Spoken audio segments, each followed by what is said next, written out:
I'm Kim Bremer, your host today for another edition of BoviNews, keeping you up to date on the cattle industry's latest in technology, management, genetics, and more.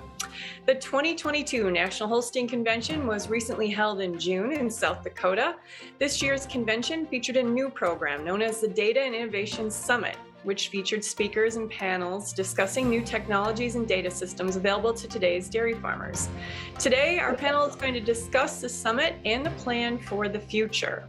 Our first panelist today is Cheryl Marti, who was instrumental in planning this year's inaugural Data and Innovation Summit. A business development and marketing leader who owns her own business, Cheryl Marti Enterprises, focused on biotechnology business and agriculture.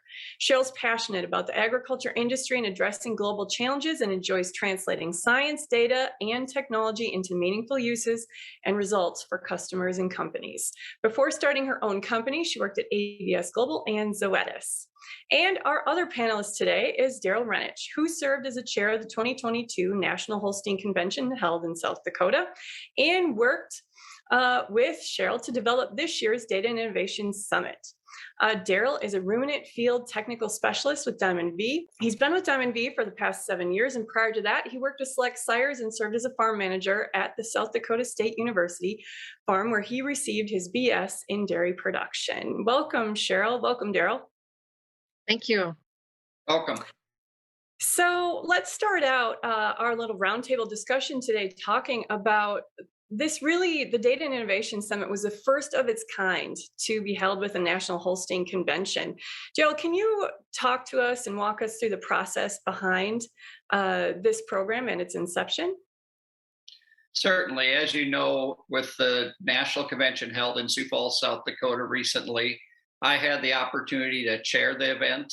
And visiting with my committee chairs, I wanted to do an event that would enhance the National Holstein Convention just a little bit, more on the educational side for producers of all size, shapes, colors, breeds. And the idea was to bring together the data and technology that I'm seeing on farms into a platform that would allow producers to gain a lot of insight of where the future is heading.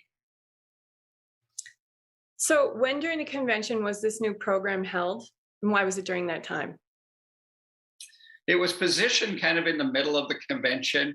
Generally, the convention starts off with a lot of youth activities with Jeopardy, speech, contests going on. And then we generally plan a host day event where we visit numerous dairy farms in the area.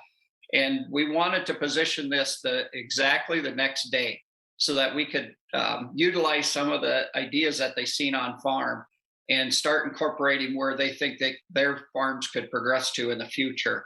So we kind of had it just before the Holstein annual meeting and positioned it kind of in the middle of convention. Now, Cheryl, what were the goals for this summit? Yeah, well, first we needed to decide on what kind of scope because we had a limited amount of time. And so we wanted to focus on anything related to dairy data systems and technologies that provided data on either individual cows, pens, or the herd, with, basically the desire to talk about the ability to utilize and combine all these different data sources. So with that in mind, our objectives are really dairy producer focused and on things that were very tangible. So a couple objectives were to learn ways to improve the utilization and the management of existing data on the dairies so that could help them in making new or better decision making on the farms. And we also wanted to foster a learning environment for dairy producers to learn about all of this relevant data and technologies that are available now, and even thinking about the future a little bit more. So when it came down to a target on our agenda, we were focused about 80% on the data side of things and 20% on product related things. And when it came about regarding what happens today versus in the future, we were focused 80% in what can we do now? What can we leave with from this meeting and change today versus 20% roughly being future focused. And target audience? Yeah, so our audience, we were targeting everybody basically because data and technologies can fit all herd sizes. So we targeted herds of all sizes, all types. So not just our registered Holstein audience, but also we wanted commercial producers there, and we wanted all breeds to be able to participate as well. Darrel, how many attendees did you hope to have, and how many actually attended the program? Well, we set this agenda together, and like Cheryl was mentioning, we really wanted to target those, where this data has gone, where it's been, and where it's going in the future. But when you look at the dairy producers across the U.S., they use quite a bit of technology already, and we wanted them to maximize those abilities that they have out there. So we kind of threw a big net, hoping to get at least about 200 attendees. And I think we reached close to that 260, 270. So I think we had a very good response from not only producers, but industry that wanted to sit in the room and listen to some of the newest and latest. Now, Cheryl, how did you choose topics for this summit? I think as dairy producers are listening to this show, there's a ton of technology, and I know the question always is, what do we do with all this data? So how did you choose the topics? Yes. Well, we put a committee together with Minnesota Holstein members and producers. So the producers are the key part and focus, and we absolutely needed their input. And then we also had a couple of industry people. So from that, as I mentioned, we chose the meeting scope and objectives first, and then drafted an agenda. We actually our committee revisited quite a bit, 2 or 3 times. We had 2 or 3 meetings that were pretty lengthy, and chose from there, got down to our agenda, and then we chose our first and alternate choices of who we were hoping to have as speakers and panelists, all before we even started any fundraising. So we had, I guess, at least 3 solid conference calls and a lot of other phone calls in between. So who were some of the featured speakers and topics? Yes. We had some great speakers. Jeffrey Bewley was one of those he has worked with several different technologies while he was in academia, and now he's with the Holstein Association USA, so felt like he was a great fit for that. We had Michael Overton, who has worked with on-farm data and analyzing data for many, many years while in academia, and he's been with several different companies, most recently Zoetis. And then Jason Osterstock, also from Zoetis, he's the head of the Precision Animal Health part of Zoetis. And so he was another great fit and talked more about the futuristic things. And then we had Chris Cunningham, who's from Dairy Performance Network, a pretty new company, but they work with dairy producers every day and helping them decide on how to implement data and technologies and actually help do that. We also had a couple of panel groups. One was talked about integrating data, and that was a group of people that work for the different companies or universities. And then we had a producer panel that talked about how they've been successful with different data technology systems. So of all the specific topics that were covered by the great speakers that you had, which ones seem to resonate the most with your audience? Boy, that's a tough one to pick because I think a lot of the presentations are really power packed. I think there's maybe a couple that people always tend to like that are kind of what's out there, what's coming in the future, and so Jeffrey and Jason's kind of fit into that category.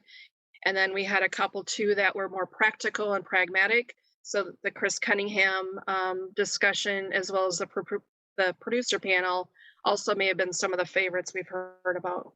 So for those who can attend convention this year, what were some of the things and the technologies that are up and coming in the industry?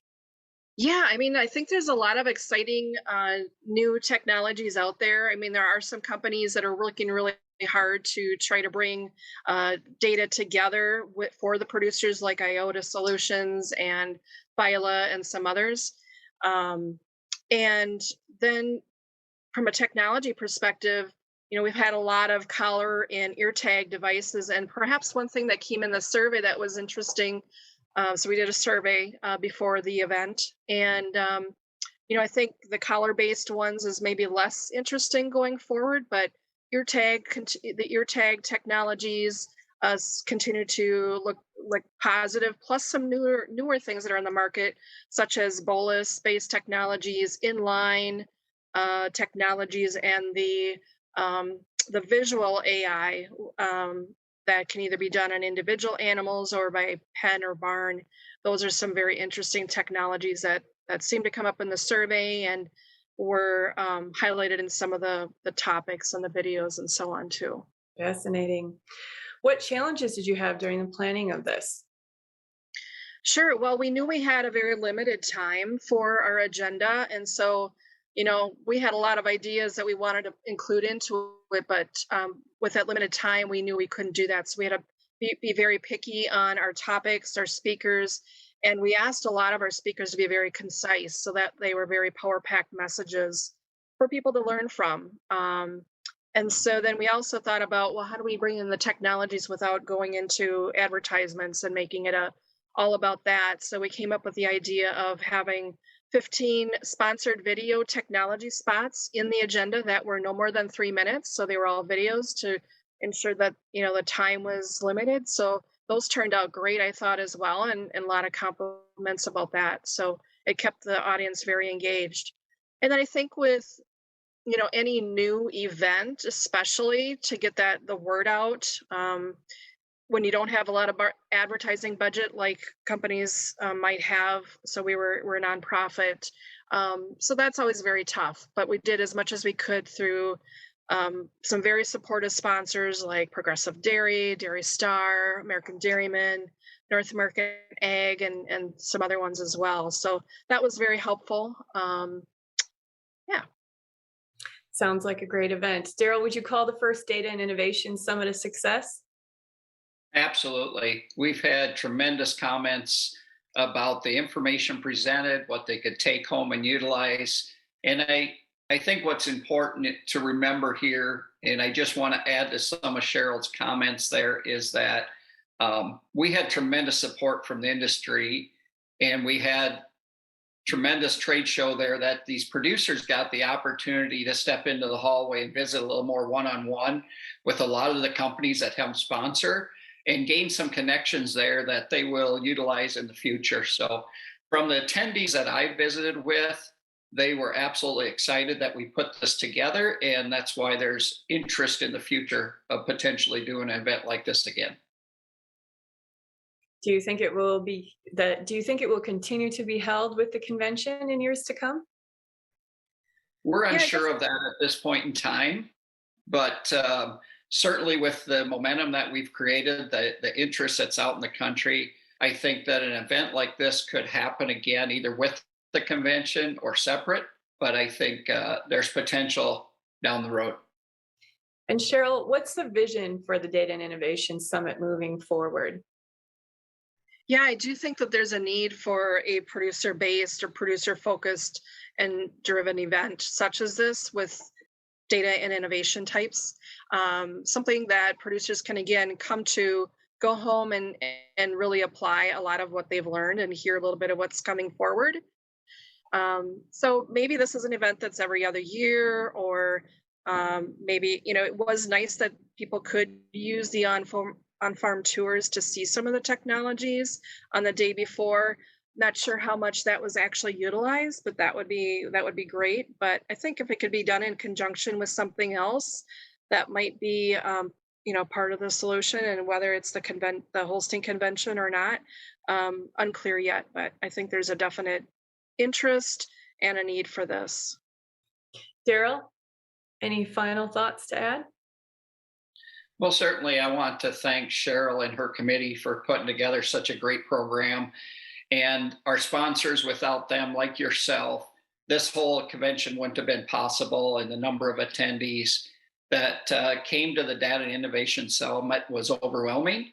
And we just wanted to thank everybody for this opportunity to get the word out. Hopefully in the future, we can continue with an event similar to this.